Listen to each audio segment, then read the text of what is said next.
Welcome back. വീണ്ടും എല്ലാവർക്കും എൻ്റെ യൂട്യൂബ് ചാനലിലേക്ക് സ്വാഗതം. ഈ ആഴ്ച ഞാൻ മിസ്റ്റർ മെക്മാൻ എന്ന ഡോക്യുമെൻ്ററി കണ്ടു നെറ്റ്ഫ്ലിക്സിൽ. അത് കണ്ടു തീർത്തപ്പോൾ തന്നെ വിചാരിച്ചതാണ് ഈ ഒരു വീഡിയോ ചെയ്യണമെന്ന് പറഞ്ഞിട്ട്. എനിക്ക് ആ ഡോക്യുമെൻ്ററി ഭയങ്കര ഇഷ്ടമായി. It is a limited episode series. റിലീസായിട്ട് എനിക്കറിഞ്ഞൊരു 1 വീക്കേ ആയിട്ടുണ്ടാവുള്ളൂ എന്നാണ് എൻ്റെ ഗെസ്. 1 വീക്കേ ആയിട്ടുണ്ടാവുള്ളൂ. It was amazing. Like WWE കാണുന്ന അല്ലെങ്കിൽ WWE കണ്ടുകൊണ്ടിരുന്ന എല്ലാവർക്കും ഈ സീരീസ് ഉറപ്പായിട്ടും വളരെ വളരെ ഇഷ്ടമാവും. വിൻസ് മെക്മാൻ്റെ അച്ഛൻ എങ്ങനെയാണ് WWE റൺ ചെയ്തുകൊണ്ടിരുന്നത്, ആ സമയത്ത് WWF ആയിരുന്നുവല്ലോ. സോ അദ്ദേഹം എങ്ങനെയാണ് റൺ ചെയ്തുകൊണ്ടിരുന്നത്, പിന്നെ എങ്ങനെ അത് വിൻസ് മെക്മാൻ്റെ കയ്യിലേക്ക് വന്നു, ഏത് വയസ്സിൽ വന്നു, എങ്ങനെ വന്നു, അതിൽ ഉണ്ടായിരുന്ന ചാലഞ്ചുകൾ, വിൻസ് മെക്മാൻ എങ്ങനെയാണ് WWE അപ്രോച്ച് ചെയ്തത്, വിൻസ് മെക്മാൻ്റെ എന്താ പറയുക, അദ്ദേഹം അതിൻ്റെ ഓണറായിരിക്കുന്ന സമയത്ത് എങ്ങനെയാണ് WWE വളർന്നത്, എത്ര വേഗം വളർന്നു, എത്ര സ്ഥലങ്ങളിലേക്ക് വളർന്നു എന്നുള്ള രീതിയിലുള്ള കാര്യങ്ങൾ, അദ്ദേഹം എങ്ങനെയാണ് WWE പ്രൊമോട്ട് ചെയ്തത്, എങ്ങനെ ഈ WWE എന്നുള്ള സംഭവം ഇത്രയും വലിയൊരു ലോകമെമ്പാടും ഇത്രയും ആൾക്കാർ കാണുന്ന ഒരു വലിയൊരു ബിസിനസ്സായി മാറിയത് എങ്ങനെയാണ് എന്നുള്ള രീതിയിലുള്ള പല ഇൻഫർമേഷൻസ്, അതിനകത്ത് നടന്ന പല കാര്യങ്ങൾ, അത് കാണാൻ വളരെ ഇൻട്രസ്റ്റിംഗ് ആയിരുന്നു. പ്രത്യേകിച്ച് WWE ചെറുപ്പം മുതൽ ഞാനൊക്കെ WWE എന്ന് വെച്ച് കഴിഞ്ഞാൽ വല്ല ഭ്രാന്ത് പോലെ ഇരുന്ന് കണ്ടിട്ടുണ്ട്. നമ്മളിൽ പലരും കണ്ടിട്ടുണ്ടാവുമെന്ന് എനിക്കറിയാം, പക്ഷെ കുറച്ച് പേര് മേ ബി കണ്ടിട്ടുണ്ടാവില്ല. അല്ലെങ്കിൽ കുറച്ച് പേര് ചുമ്മാ ഒരു ടൈം പാസിന് കണ്ടിട്ടുണ്ടാവും. ഒരു 4-5 പേരുടെ റെസ്ലേഴ്സിൻ്റെ നെയിം മാത്രം അറിഞ്ഞ് WWE കണ്ടവരിനെ പോലെ കണ്ട ആളല്ല ഞാനൊക്കെ വന്നിട്ട് എത്ര സമയം ഈ WWE കാണാൻ വേസ്റ്റ് ചെയ്തിട്ടുണ്ടെന്ന് ഇപ്പം ആലോചിച്ച് കഴിഞ്ഞാൽ സങ്കടമാകും. ഞാൻ WWE ഒക്കെ കാണാൻ തുടങ്ങിയത് വന്നിട്ട് 2004-ലാണ്. 2004 അതിന് മുമ്പ് വരെയ്ക്കും എൻ്റെ വീട്ടിൽ കേബിൾ TV ഉണ്ടായിരുന്നില്ല, ദൂരദർശൻ മാത്രമേ ഉണ്ടായിരുന്നുള്ളൂ. സോ 2004-ലാണ് എനിക്ക് WWE ആദ്യമായിട്ട് കാണാൻ തുടങ്ങിയത്. അപ്പോഴേക്ക് ആറ്റിറ്റ്യൂഡ് എറയൊക്കെ കഴിഞ്ഞു. WWE കാണുന്നവർക്ക് അറിയാം ആറ്റിറ്റ്യൂഡ് എറ എന്ന് പറഞ്ഞാൽ എന്താണെന്ന് പറഞ്ഞിട്ട്. സോ അതൊരു വലിയ മിസ്സായിരുന്നു എനിക്ക് ആക്ച്വലി. ആറ്റിറ്റ്യൂഡ് എറ എന്ന് പറയുന്നതാണ് എനിക്ക് തോന്നുന്നു ആറ്റിറ്റ്യൂഡ് എറയും റൂത്ത്ലെസ് അഗ്രഷൻ എന്നുള്ള എറയും ആണ് WWE ഏറ്റവും ഇൻട്രസ്റ്റിംഗ് ആയിട്ടുണ്ടായിരുന്ന പീരീഡ് എന്നാണ് എൻ്റെ അണ്ടർസ്റ്റാൻഡിങ്. ഇപ്പോൾ എനിക്ക് WWE ഇഷ്ടമേ ഇല്ല, അതായത് അത് നന്നായിട്ടേ ഇല്ല. എനിക്കത് ഇരുന്ന് ഒരു ഷോ പോലും എനിക്ക് കാണാൻ പറ്റില്ല. ഈവൻ റസൽമാനിയ പോലും ഞാൻ ഒരു മാച്ച് പോലും കണ്ടില്ല. സോ അത്രയ്ക്കും ബോറായിട്ടാണ് എനിക്കിപ്പോൾ WWE കുറിച്ച് കാണാനേ തോന്നുന്നില്ല. WWE കുറിച്ച് എനിക്ക് ഞാൻ തന്നെ ഒരുപാട് പണ്ട് മുതലേ പല കാര്യങ്ങൾ വായിച്ചറിഞ്ഞ് കുറേ ഞാൻ തന്നെ അനാലിസിസ് ചെയ്തിട്ടുണ്ട്. അതായത് എനിക്കതിൽ ഒരുപാട് ഇൻട്രസ്റ്റ് ആയിരുന്നത് കാരണം ചെറുപ്പം മുതലേ പണ്ട് കാലത്ത് തന്നെ ഞാൻ പലതും ഗൂഗിൾ ചെയ്ത് ഇതെന്താ ഇങ്ങനെ, അതെന്താ അങ്ങനെ എന്ന് പറഞ്ഞ് പല കാര്യങ്ങൾ ഞാൻ വായിച്ച് അറിഞ്ഞിട്ടുണ്ട്. പക്ഷേ ഈ ഡോക്യുമെൻ്ററി കണ്ടപ്പോൾ എനിക്കറിയാത്ത വേറെയും കുറേ കാര്യങ്ങൾ ഇതിൽ നിന്ന് എനിക്ക് മനസ്സിലാക്കാൻ സാധിച്ചു. ഹൾക്ക് ഹോഗൻ എന്ന സ്റ്റാർ WWE വളരാൻ എത്രത്തോളം ഇമ്പോർട്ടൻ്റ് ആയിട്ടുള്ളൊരു ഫാക്ടർ ആയിരുന്നു എന്നുള്ളത് എനിക്ക് ഒരു ന്യൂസ് ആയിരുന്നു. ഹൾക്ക് ഹോഗൻ ഒരു വളരെ വലിയൊരു സ്റ്റാറാണെന്ന് എനിക്കറിയായിരുന്നു. ഹൾക്ക് ഹോഗൻ്റെ WWE റസൽമാനിയ 3-ൽ ഹൾക്ക് ഹോഗൻ്റെയും ആൻഡ്രേ ദ ജയൻറ്റ് എന്നുള്ള ആളുടെയും മാച്ച് വന്നിട്ട് WWE ഇന്നും അതൊരു ആർക്കൈവ് ചെയ്ത് വെച്ച് അപ്പോൾ നമുക്ക് റിമൈൻഡർ അടിച്ചു വിടുന്ന പോലെ ഞാൻ കണ്ടുകൊണ്ടിരുന്ന സമയത്ത് തന്നെ ചുമ്മാ അതിനെക്കുറിച്ച് മെൻഷൻ ചെയ്യുമായിരുന്നു. അപ്പോൾ അതെന്തോ ഒരു വലിയ സംഭവം അന്ന് നടന്നിട്ടുണ്ടെന്ന് എനിക്കറിയാം. പക്ഷേ അതിൻ്റെ ഇമ്പാക്റ്റ് അത് WWE വളർച്ചയ്ക്ക് എത്രത്തോളം ഇമ്പോർട്ടൻ്റ് ആയിരുന്നു, അതിനവരെങ്ങനെയൊക്കെ പ്രൊമോട്ട് ചെയ്തു എന്നുള്ള കാര്യങ്ങളൊക്കെ എനിക്ക് ഈ ഡോക്യുമെൻ്ററി കണ്ടപ്പോഴാണ് മനസ്സിലായത്. പിന്നെ മിസ്റ്റർ മെക്മാൻ്റെ മക്കളായ ഷെയ്ൻ മെക്മാൻ ആൻഡ് സ്റ്റെഫനി മെക്മാൻ്റെ ലൈഫ്, അതിനെക്കുറിച്ചൊരു ബാക്ക്ഗ്രൗണ്ടും കാര്യങ്ങളും, അവരുടെ ഫീലിങ്സ്, അവരവരുടെ അച്ഛനെ എങ്ങനെയാണ് കാണുന്നത്, അല്ലെങ്കിൽ മിസ്റ്റർ മെക്മാൻ അവരുടെ മക്കളിനെ എങ്ങനെയാണ് കാണുന്നത്, ലിൻഡ മെക്മാൻ മിസ്റ്റർ മെക്മാൻ്റെ വൈഫിന് ഇതിലൊക്കെ എന്താണ് റോള്, അവരുടെ ലൈഫ് എങ്ങനെയാണ്, അവരുടെ അവരുടെ എന്ന് പറയുന്നതിനേക്കാളും മിസ്റ്റർ മെക്മാൻ എന്നുള്ള ആളുടെ തോട്ട് പ്രോസസ്സ് എന്താണ് എന്നുള്ളത് വളരെ ക്ലിയർ ആയിട്ട് ഈ ഡോക്യുമെൻ്ററിയിൽ കാണിക്കുന്നുണ്ട്. പിന്നെ WWE റേറ്റിംഗ്, WCW എന്ന് പറഞ്ഞ വേറൊരു കമ്പനി കണ്ടിന്യൂസ് ആയിട്ട് 83 വീക്സ് ഇവരെക്കാട്ടിലും കൂടുതൽ റേറ്റിംഗ് TV-യിൽ എങ്ങനെ ഇവർക്ക് നേടാൻ സാധിച്ചു, എവിടെയാണ് WWEക്ക് പിഴച്ചു പോയത് എന്നുള്ള കാര്യങ്ങൾ, എന്തുകൊണ്ടാണ് ഇവിടെയുള്ള ടോപ്പ് സ്റ്റാർസ് WCW-യിലേക്ക് പോയത്, പിന്നെ അവരെപ്പോൾ തിരിച്ചു വന്നു എന്നുള്ള രീതിയിലുള്ള കാര്യങ്ങളൊക്കെ കാണിക്കുന്നുണ്ട്. പിന്നെ പല ടോപ്പ് സ്റ്റാർസിൻ്റെ interviews, Bret Hart, Vince McMahon of course, പിന്നെ Shane McMahon, Stephanie McMahon, Triple H, Undertaker, Shawn Michaels, John Cena, Rock എന്നുള്ള പോലത്തെ ടോപ്പ് ലെവലിലുള്ള എല്ലാ സ്റ്റാർ, നമുക്കിഷ്ടമുള്ള പല സ്റ്റാർസ് ഉണ്ട്, കോഡി റോഡ്സൊക്കെ ഉണ്ട്. സോ ഇവരുടെയൊക്കെ ഇൻ്റർവ്യൂസ് എടുത്തിട്ടുണ്ട്. ഇവർ ഓവർ 200 പീപ്പിളിലോ അല്ലെങ്കിൽ 200 hours ഓഫ് ഇൻ്റർവ്യൂ എടുത്തിട്ടുണ്ട് എന്നുള്ള രീതിയിൽ എന്തോ എഴുതി കാണിച്ചു തുടങ്ങുന്ന സമയത്ത്. ട്രിഷ് സ്ട്രാറ്റസിനെ ഇൻ്റർവ്യൂ ചെയ്തിട്ടുണ്ട്. പിന്നെ WWE അന്ന് കാലം മുതലേ ഭയങ്കരമായിട്ട് ന്യൂസ് പേപ്പറിൽ ക്രിട്ടിസൈസ് ചെയ്ത ചില എന്നല്ല ഒരാൾ, ഒരു പർട്ടിക്കുലർ മാധ്യമ പ്രവർത്തകൻ്റെ ഇൻ്റർവ്യൂ അതിലുണ്ട്. സോ ഇതിൽ പല കാര്യങ്ങൾ വളരെ ന്യൂസായിരുന്നു. സ്റ്റെറോയിഡ്സ് യൂസ് WWE എത്ര വ്യാപകമായിരുന്നു. ആ സമയത്ത് അത് ബാൻഡ് അല്ലായിരുന്നു. പിന്നെ അതിന് റെസ്ട്രിക്ഷൻ എങ്ങനെ കൊണ്ടുവന്നു, WWE പല എറാസിൻ്റെ പേരെന്താണ്, പിന്നെ ആറ്റിറ്റ്യൂഡ് എറ എന്നുള്ള എറ വന്നതിന് ശേഷം എങ്ങനെയാണ് WWE വന്നിട്ട് WCWനെ അവരുടെ റേറ്റിങ്ങിനെ ബീറ്റ് ചെയ്ത് ഇവരെങ്ങനെ വീണ്ടും മേലെ വന്നു, WCW എങ്ങനെ കാണാതായി, WWE വന്നിട്ട് WCWനെ വാങ്ങിച്ചത്. ഇതിനിടയ്ക്കൊക്കെ WWE മേലെയും വിൻസ് മെക്മാൻ്റെ മേലെയും വന്ന പലതരം കേസുകൾ, പലതരം കംപ്ലയിൻസ്, ഇഷ്യൂസ്, അത് ഇവരെങ്ങനെ സെറ്റിൽ ചെയ്തു എന്നുള്ള കാര്യങ്ങളൊക്കെ അതിൽ കാണിക്കുന്നുണ്ട്. നല്ലൊരു വ്യൂയിങ് എക്സ്പീരിയൻസ് ആയിരുന്നു. എനിക്ക് ഡോക്യുമെൻ്ററി പൊതുവേ വളരെ ഇഷ്ടമാണ്. ഞാനൊരു റിയൽ കാര്യങ്ങൾ അതേ ആൾക്കാർ അതിനെക്കുറിച്ച് സംസാരിക്കുന്നത്, അതിൻ്റെ ഓഡിയോ റെക്കോർഡിങ്സ് അല്ലെങ്കിൽ പഴയ വീഡിയോ ഫുട്ടേജസൊക്കെ വെച്ച് കാണിച്ച് അവരുടെ ഇൻ്റർവ്യൂ തന്നെ അവരെ തന്നെ ഇൻ്റർവ്യൂ ചെയ്ത് അവരിൽ നിന്ന് കാര്യങ്ങൾ മനസ്സിലാക്കി അവർ തന്നെ അവരുടെ വായ കൊണ്ട് കാര്യങ്ങൾ പറയുന്നത് കേൾക്കുന്നതാണ് എനിക്കെപ്പോഴും വളരെ ഇൻട്രസ്റ്റിംഗ് ആയിട്ട് തോന്നിയിട്ടുള്ളത്. ഇപ്പോൾ ഇതിനെക്കുറിച്ചൊരു സിനിമ എടുത്തു കഴിഞ്ഞാൽ എനിക്ക് ഇത് കാണാൻ ഇത്ര ഇൻട്രസ്റ്റ് ഉണ്ടാവില്ല. ഡോക്യുമെൻ്ററി പൊതുവേ വളരെ ഇൻട്രസ്റ്റോടെ കാണുന്ന ഒരു ക്യാരക്ടറാണ് ഞാൻ.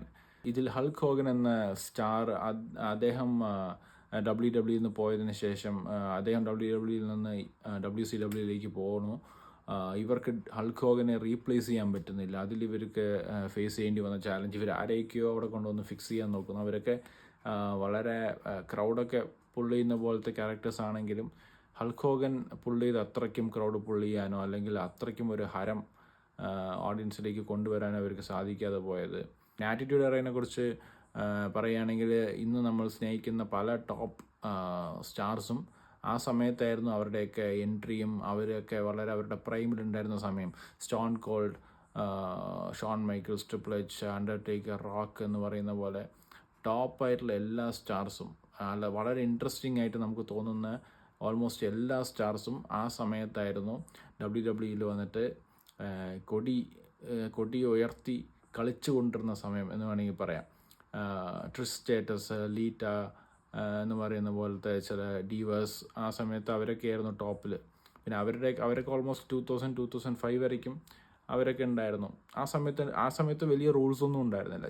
ചെയർ ഷോട്ട്സ് ആയിക്കോട്ടെ, ബ്ലഡ് ആയിക്കോട്ടെ, അതൊക്കെ വന്നിട്ട് വരാൻ പാടില്ല, ഇങ്ങനെ ചെയ്യാൻ പാടില്ല എന്നൊക്കെ പറഞ്ഞ പോലെ ചില റൂൾസൊക്കെ ഉണ്ടായിരുന്നെങ്കിലും DX പോലുള്ള ഷോൺ മൈക്കിൾസിൻ്റെ ട്രിപ്പിൾ എച്ചിൻ്റെ ടീം എപ്പോഴൊക്കെയാണ് റൂൾസിനെ ബീറ്റ് ചെയ്ത് മിസ്റ്റർ മെക്മാൻ പറഞ്ഞത് കേൾക്കാതെ എന്തൊക്കെയോ കാട്ടിക്കൂട്ടിയ സംഭവങ്ങളെ കുറിച്ചൊക്കെ ഈ ഡോക്യുമെൻ്ററിയിൽ കാണിക്കുന്നുണ്ട്. അതിന് ട്രിപ്പിൾ എച്ചിന് കിട്ടിയ പണിഷ്മെൻറ്റ്സിനെ കുറിച്ചൊക്കെ കാണിക്കുന്നുണ്ട്. സോ ആ സമയത്ത് ഈ വിമൻ എന്നുള്ള ഒരു ഫാക്ടർ, ഇന്നൊക്കെ വന്നിട്ട് വിമന് അറ്റ്ലീസ്റ്റ് അത്യാവശ്യം കുറച്ച് നല്ല മാച്ചസൊക്കെ കിട്ടുന്നുണ്ട്. ആ സമയത്ത് വിമൻ എന്ന് പറഞ്ഞ ഒരു ഐ ക്യാൻഡി ആയിട്ട് ആയിരുന്നു WWE യൂസ് ചെയ്യുന്നുണ്ടായിരുന്നത്. ഇവർ ജസ്റ്റ് വിമൻ വരും, ക്രൗഡിനെ പുള്ള് ചെയ്യുന്ന പോലുള്ള മാച്ചസ് അവരെ വെച്ച് നടത്തിപ്പിക്കും. അല്ലാതെ അവർക്ക് വലിയ റോളൊന്നും ഉണ്ടായിരുന്നില്ല. വിമൻസ് ചാമ്പ്യൻഷിപ്പ് എന്ന് പറഞ്ഞ് അപ്പോൾ എന്തെങ്കിലും ഒരു മാച്ച് നടത്തുന്നല്ലാതെ വിമൻ എന്ന് പറഞ്ഞത് ക്രൗഡിനെ പുള്ള് ചെയ്യാനുള്ള ഒരു ടൂളായിട്ടാണ് WWE വളരെ വ്യാപകമായിട്ട് ആ സമയത്ത് യൂസ് ചെയ്യുന്നുണ്ടായിരുന്നത്. വളരെ പാട്രിയാർക്കിയലായിട്ടുള്ളൊരു വേൾഡാണ് ഈ WWE. അവർ വിമനെ ഒന്നും റെസ്പെക്റ്റ് ചെയ്യില്ല. അത് നമുക്കറിയാമല്ലോ, നമ്മളൊക്കെ കണ്ടിട്ടുണ്ടല്ലോ. ആ സമയത്ത് വന്നിട്ട് അത് വളരെ ഇന്ന് വന്നിട്ട് അത് ചെയ്ത stars like Triple H, DX, Shawn മൈക്കിൾസിനെ പോലുള്ള ആ സമയത്ത് ഇങ്ങനെയുള്ള പല റോൾസും ചെയ്ത ആൾക്കാർ വന്നിട്ട് ഇപ്പം ഞങ്ങൾ തിരിഞ്ഞ് നോക്കുന്ന സമയത്ത് ഞങ്ങൾക്ക് തന്നെ ഒരുമാതിരി എംബാരസിങ് ആയിട്ടുണ്ട്. ഞങ്ങൾ കുറച്ച് അതിര് കടന്ന് പല കാര്യങ്ങളും ചെയ്തിട്ടുണ്ട്.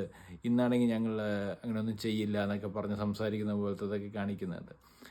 ഈവൻ ഓൾമോസ്റ്റ് എല്ലാ സ്റ്റാർസും, ഇപ്പോൾ ട്രിഷ് സ്റ്റാറ്റസിനെ കുറിച്ച് നിങ്ങൾ പണ്ട് വന്നിട്ട് ഇങ്ങനെ ഒരു സീൻ ചെയ്തിട്ടുണ്ടായിരുന്നല്ലോ WWE അതിനെക്കുറിച്ച് എന്താ അഭിപ്രായം ചോദിച്ചപ്പോൾ എന്നൊക്കെ പറഞ്ഞവർ അവർ തന്നെ ഇന്ന് എംബാരസ് ആയിട്ട് ഫീൽ ചെയ്യുന്ന പോലെ പലരും ഒരാളിനെ കുറിച്ച്, ഈവൻ ജസ്റ്റ് വിമനെ കുറിച്ച് മാത്രമല്ല പറയുന്നത്.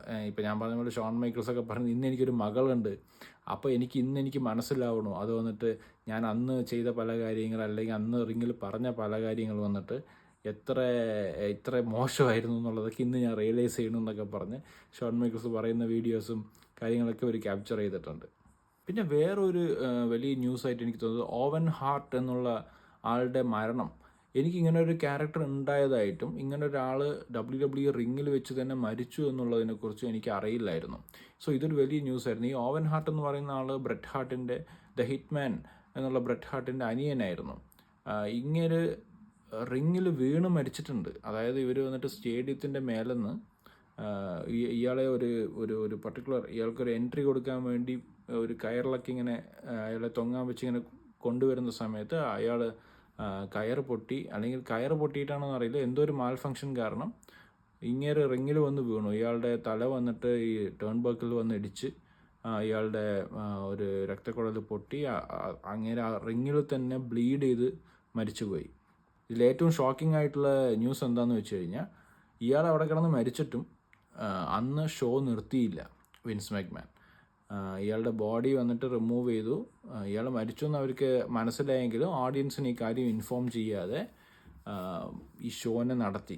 ഈ ഷോനെ കംപ്ലീറ്റ് ചെയ്തിട്ടേ വിട്ടുള്ളൂ. ഈവൻ കൂടെ ഉണ്ടായിരുന്ന റെസ്ലേഴ്സിൻ്റെ ഫീലിങ്സ് അല്ലെങ്കിൽ അവരുടെ മനസ്സെങ്ങനെ ഉണ്ടാവും എന്നുള്ള കാര്യങ്ങൾ പോലും ആലോചിക്കാതെ ഒരു ഷോ കംപ്ലീറ്റ് ചെയ്തിട്ടേ വിൻസ് മാക്മാൻ വിട്ടുള്ളൂ എന്നുള്ളതാണ് വളരെ ഷോക്കിംഗ് ആയിട്ടുള്ള ഇൻഫർമേഷൻ. ഇതിനെക്കുറിച്ച് അതിൽ വളരെ ഡീറ്റെയിൽ ആയി കാണിക്കുന്നുണ്ട്. ക്രിസ് ബെന്നോവിൻ്റെ മരണത്തിനെക്കുറിച്ച് അതിൽ അത്യാവശ്യം ഒരു ചെറിയൊരു മെൻഷൻ കാണിക്കുന്നുണ്ട്. ക്രിസ് ബെന്നോവിൻ്റെ മരണത്തെക്കുറിച്ച് എനിക്കറിഞ്ഞ് WWE കാണുന്ന പലർക്കും അറിയാം. ക്രിസ് ബെന്നോ അങ്ങേരുടെ ഭാര്യനെയും മകനെയും കൊന്നിട്ട് സൂയിസൈഡ് ചെയ്ത ഒരാളാണ്.